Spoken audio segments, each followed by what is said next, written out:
अव्यक्तवाणी 1970।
ओम शांति। प्यारे भाई बहनों, आज हम बाप दादा की नेक्स्ट टॉपिक पे बात करेंगे, जिसमें बाप दादा की नेक्स्ट अव्यक्त वाणी रहेगी। 27 जुलाई 1970 की ये वाणी है, जिसमें बाबा ने हमें अव्यक्त बनने के लिए मुख्य शक्तियों की धारणा क्या क्या होती है उसके बारे में बाबा ने इस मूल्य में विस्तार से बताया है। तो आप सभी हमारे साथ जुड़े रहे। तो हम स्टार्ट करते हैं। आइए। बाबा ने बोला कि बाप दादा आज हम बच्चों को देख रहे थे यहाँ पर, और बाबा ने बोला कि हर एक का कहाँ तक अव्यक्त मुहूर्त और आकर्षण मुहूर्त, अलौकिक मुहूर्त, हर्षित मुहूर्त बने हो। बाबा हम बच्चों को पूछ रहे हैं, क्वेश्चंस पूछ रहे हैं कि हर एक कहाँ तक अव्यक्त मुहूर्त, आकर्षण मुहूर्त, अलौकिक मुहूर्त और हर्षित मुहूर्त बने हैं। तो बाबा ने देखा कि चारों ही लक्षण इस मुखड़े से दिखाई पड़ते हैं। बाबा ने बोला कि हमारा जो चेहरा है, चलन है, इस मुखड़े से हमारे चारों ही लक्षण हमारे अंदर से दिखाई पड़ते हैं। क्योंकि बाबा ने बोला था कि वहाँ हर एक का साक्षात्कार कराना है। तो बाबा ने बोला कि कौन कौन कहाँ तक बने हैं। बाबा ने फिर आगे बताया कि जैसे दर्पण में स्थूल चेहरा देखते हैं, वैसे दर्पण में ये लक्षण भी देखना है कि हम कहाँ तक क्या बने हैं। बाबा हम बच्चों में चारों लक्षण देखना चाहते हैं। अपने आप को देखने का अभ्यास हर एक को होना चाहिए। अंतिम स्टेज ऐसी होनी है जिसमें हर एक के मुखड़े में यह सर्व लक्षण प्रसिद्ध रूप से दिखाई पड़ेंगे। देखो बाबा ने हम बच्चों के यहाँ पे अंतिम स्टेज की भी भविष्यवाणी कर दी है कि हमारी अंतिम स्टेज ऐसी होनी ही है, जिसमें बाबा ने बोला कि आपके हर एक के मुखड़े से सर्व के लक्षण, वो प्रसिद्ध लक्षण दिखाई पड़ेंगे। कौन से लक्षण?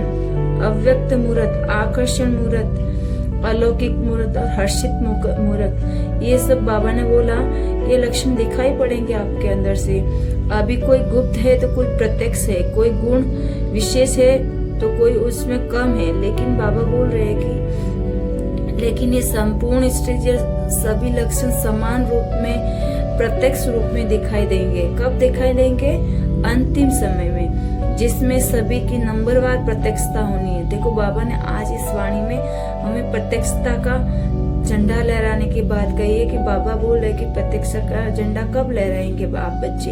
तो हम बाबा ने भविष्यवाणी भी हम बच्चों की यथा योग्य, यथा नंबरवार कर दी है कि बाबा ने यहाँ पे बोला कि सभी की नंबरवार प्रत्यक्षता होनी है। देखो बाबा ने भी यहाँ पे प्रत्यक्षता का नंबरवार का बोला है ना।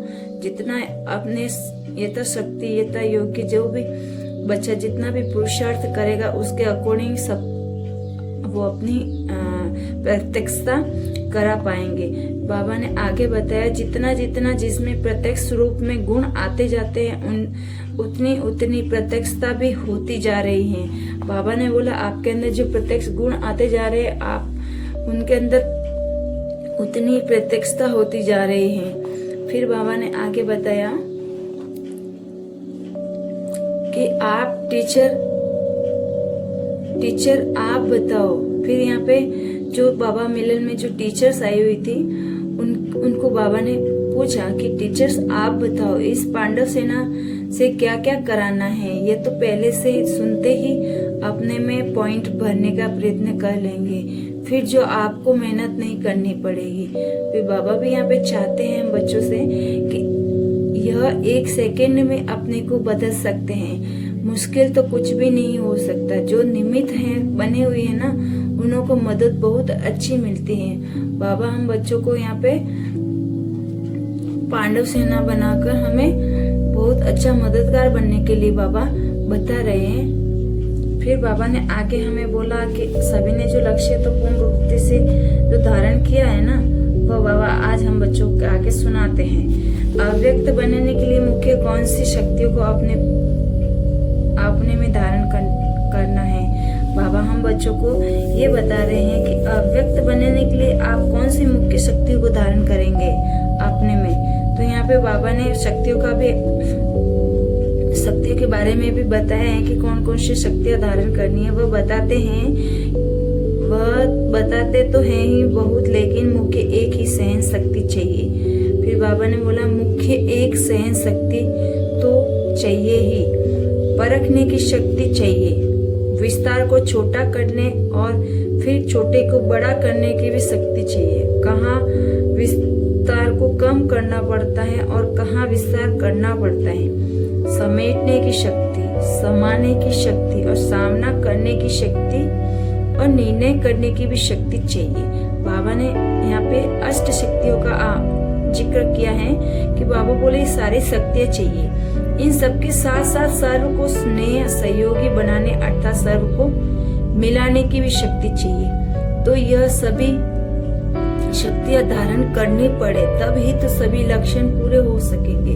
अगर हमें देवी बनना है, देवता बनना है, तो फिर बाबा बोले कि सारी शक्तियां तो धारण करनी पड़े ना। नहीं करेंगे तो लक्षण कैसे पूरे होंगे। आपके अंदर जो लक्षण रहे हुए हैं देवता बनने के, वो लक्षण कैसे पूरे होंगे। सारी शक्तियां धारण करेंगे तभी तो आपका लक्षण और लक्ष्य दोनों पूरा होगा।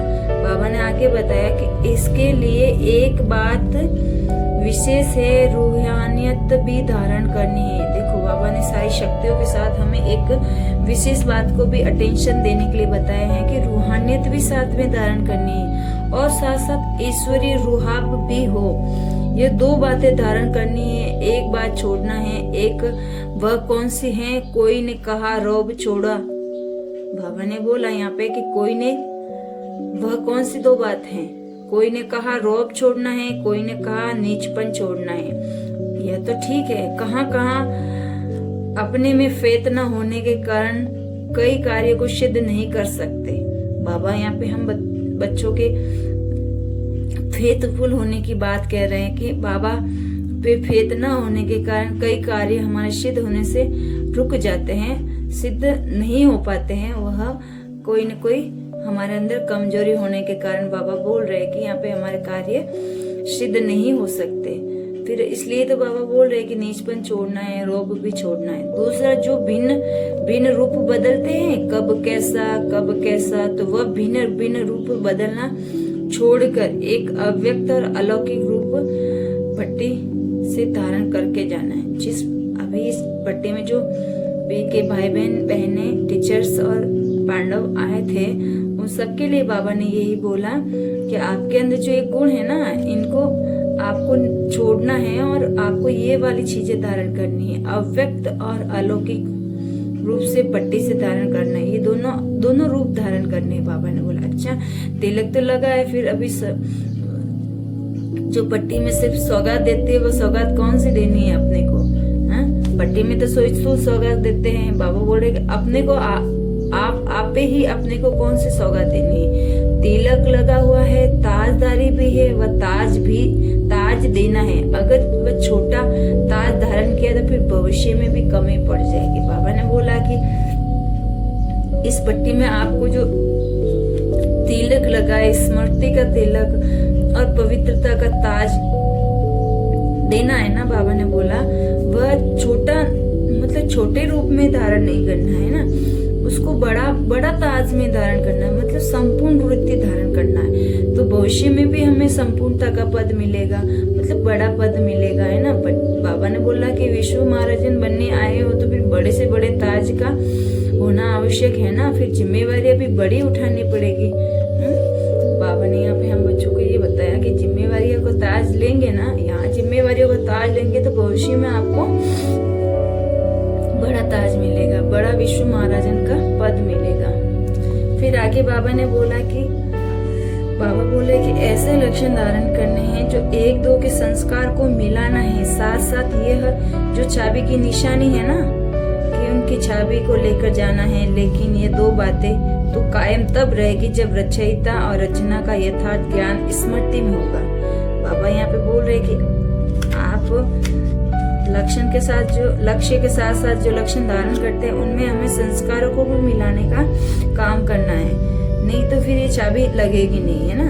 फिर हमारी रचना और रचयिता का ज्ञान यथार्थ स्मृति में रहेगा तो हमारे सारे कार्य यथार्थ रूप से होते रहेंगे, सफलता भी मिलती रहेगी। नहीं तो फिर सफलता का अर्थ संपूर्ण गुण धारण करना। यहाँ पे भी बाबा ने भी बोला कि सफलता का अर्थ ही है संपूर्ण गुण धारण करना, तभी तो हमें सफलता मिलेगी। अगर सर्व बातों में सफलता है तो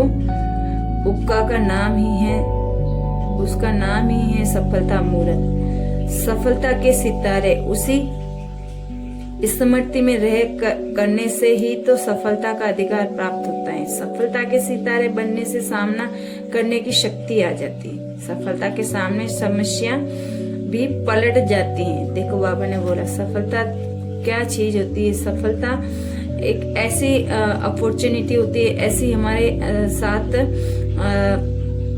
एक प्रारब्ध होती हैं जो हमें सब चीजें प्रैक्टिकल में हो जाती है हमारे साथ, है ना। और समीप सितारों के लक्षण क्या होते हैं, जिसके समीप होते हैं उनके समान बनते हैं। बाबा भी बोल रहे हैं कि जो समीप बाप दादा के समीप सितारे हैं उनका लक्षण क्या क्या होते हैं, जिसके समीप हैं उनके समान बन जाते। समीप सितारों के बाप दादा के गुण और कर्तव्य प्रत्यक्ष दिखाई पड़ेंगे। जितना समीपता उतनी ही समानता देखेंगे। देखो बाप दादा ने भी यहाँ पे बोला कि बाप दादा के जो जितना समीप रहेंगे ना उतना समानता भी देखेंगे और समीपता भी देखेंगे। उनका मुखड़ा बाप दादा के साक्षात्कार कराने का दर्पण होता है।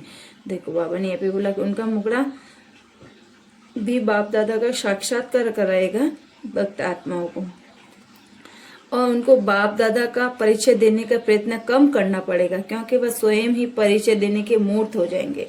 देखो बाबा ने बाबा बोल रहा है कि ऐसा बनो कि उसकी समीपता से उसकी समानता दिखाई दे और फिर बाप दादा का साक्षात्कार उस आत्मा के अंदर हमें दिखाई दे, ऐसा हमें बनना है। बाबा ने बोला इसको कहा जाता है संसोच फादर, स्नेह समीप लाता है। और अपने स्नेह मूर्त को जानते हो, स्नेह कभी गुप्त नहीं रह सकता। स्नेही हर कदम से जिससे स्नेह है उसकी छाप देखने में आती है। जिसका जितना हर्षित मूर्त उतना ही आकर्षण मूर्त बनना है।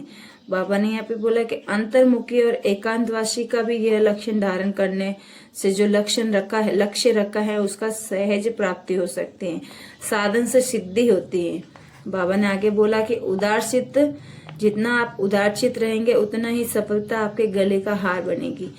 जितना उदारचित्त सर्व के उदार के निमित्त बन सकते हैं, जितना उदारचित्त रहेंगे आप सर्व के उदारचित्त के निमित्त बन सकते हैं, क्योंकि उदारचित्त होने से तो सहयोग लेने के पात्र बन जाते हैं। बाबा ने फिर आके बोला बाबा ने कि मनसा वाचा कर्मणा में भी उदारचित्त बनना है, संपर्क में भी उदारचित्त बनना है।